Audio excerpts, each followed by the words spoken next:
విజయలక్ష్మమ్మ కోసం మాకు కుదిరిన దాంట్లో మా సర్వీస్ చేయాలన్నది మా ఒక లక్ష్యం అమ్మ. ఎందరికో ఆహారం ఇవ్వాలి, ఎంతో కొంత మన వంతు సహాయం చేయాలన్నది మన ఉద్దేశం. నేను ఒక నెలకు సరిపడా సరుకులు ఇస్తున్నాను, ఒక నెలకు సరిపడా, ఒక 2 నెలలకు సరిపడా రైస్ ఇస్తున్నాను. మీరు దయచేసి బాధపడద్దు, సరేనమ్మా?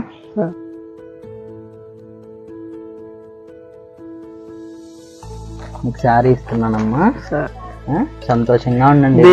దేవుడు వచ్చి శారీ పెట్టిపోయినట్టు అనిపిస్తుంది. అంత మాట వద్దమ్మా. ఖర్చులకు డబ్బులు ఇస్తున్నాను, ఉంచుకోండి అమ్మా. మీ ఖర్చులు కొంచుకోండి, మందులు కొనుక్కోండి, సంతోషంగా ఉండండి, బాధపడొద్దు, హ్యాపీగా ఉండండి. ఈ వీడియో చూసినాక మన వీడియోస్ చూసే వాళ్ళు చాలా మంది ఉన్నారు, మన వీడియోస్ ని ఆదరించే వాళ్ళు కూడా చాలా మంది ఉన్నారు. ఈ చుట్టుపక్కల